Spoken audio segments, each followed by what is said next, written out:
श्री राम के ये 5 गुण अगर आपने अपना लिया तो जीवन में फिर किसी भी संकट से भय नहीं होगा।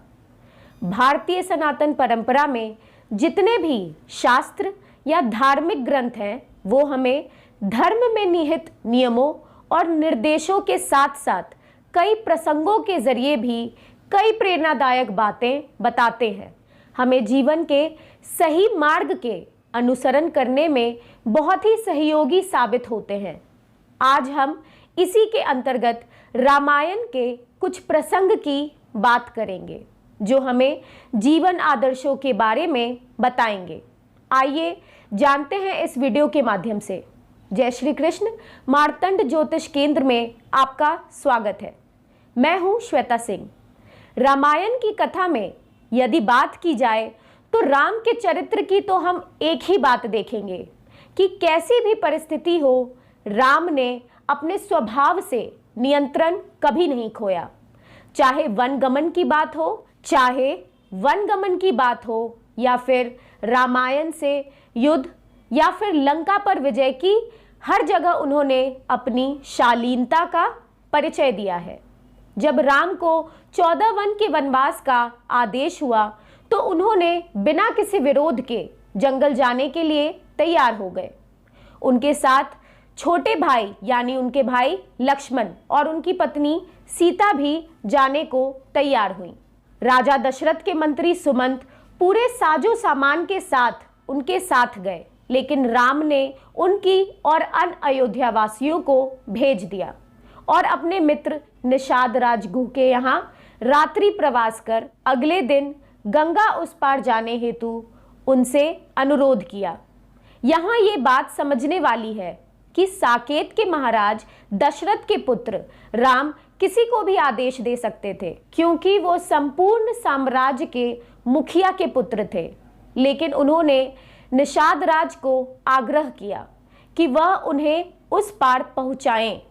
ये सच में बहुत ही अच्छा व्यक्तित्व है कि अपने पद प्रतिष्ठा का अभिमान त्याग कर हर किसी को सम्मान प्रदान करना, जो कि राम के इस व्यक्तित्व से सीखा जा सकता है। सुंदरकांड का यह प्रसंग मुझे बहुत ही अच्छा लगता है कि एक सर्वशक्तिशाली समस्त सृष्टि के पालनहार के अवतार प्रभु श्री राम को जब समुद्र पार जाना होता है तो वो विभीषण की आग्रह को मानकर समुद्र से मांगने के लिए उनसे अनुरोध करते हैं। इस बात से उनके भाई लक्ष्मण दुखी भी होते हैं और प्रभु श्री राम से कहते हैं कि समुद्र से प्रार्थना करना व्यर्थ है। इससे अच्छा होगा कि आप धनुष उठाएं और इसके जल को सोख लें। लेकिन श्री राम ने लक्ष्मण को समझाया, पहले हमें समुद्र से प्रार्थना करने की ही मांग करनी चाहिए और यदि उसके बाद भी मार्ग नहीं प्राप्त होता है और दिन बीतने के बाद जब समुद्र से कोई जवाब नहीं मिला तब प्रभु ने धनुष उठाया। इससे यह सीख मिलती है हमें कि सर्वप्रथम शालीन भाव से ही अपने मार्ग में आगे बढ़ना चाहिए।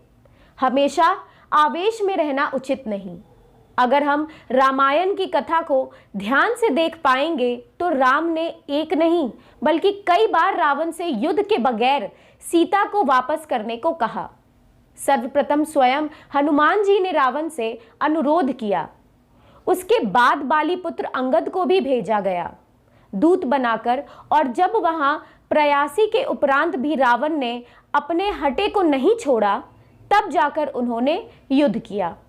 हम सभी जानते हैं कि स्वयं भगवान विष्णु के अवतार जिनके लिए कुछ भी असंभव नहीं, फिर भी उन्होंने रावण से सीता की वापसी का अनुरोध किया। मानवता की संपूर्ण मूर्त के रूप में राम को माना जाता है। ये कोई अतिशयोक्ति नहीं होगी। उन्होंने सभी को बहुत ही निश्चल भाव और प्रेम पूर्वक व्यवहार किया, चाहे शत्रु हो या कोई और। उन्होंने भावनाओं को बहुत ही ज्यादा ध्यान दिया। जब विभीषण रावण के द्वारा भगाए जाने के उपरांत प्रभु श्री राम के शरण में आते हैं तो सुग्रीव ने कहा कि शत्रु के भाई का कोई भरोसा नहीं, तो इस पर श्री राम कहते हैं कि वो कोई भी हो, अगर मेरी शरण में आए हैं तो मुझे उन्हें अपनाना ही पड़ेगा। मुझे अपने व्यवहार में कोई बदलाव नहीं लाना चाहिए। वहीं दूसरे प्रसंग में जब मेघनाद का वध हो जाता है और उनकी पत्नी सुलोचना अपने पति के सिर की मांग करने आती है, तब श्री राम बड़े ही सम्मान के साथ मेघनाद का सिर उसकी पत्नी को वापस कर देते हैं।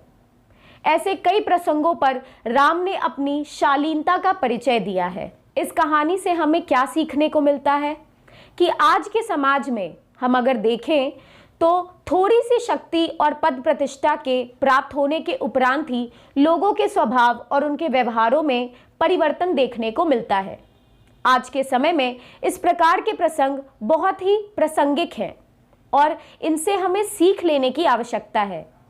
आने वाले वीडियो में हम और भी धार्मिक कहानियों के जरिए प्रेरणादायक प्रसंगों की चर्चा करेंगे। तब तक के लिए दीजिए मुझे इजाजत। अपना और अपनों का ख्याल रखें। एक ज़रूरी बात, अभी तक आपने अगर यह चैनल सब्सक्राइब नहीं किया है तो सब्सक्राइब करें, शेयर करें, कमेंट करें। जय श्री कृष्ण।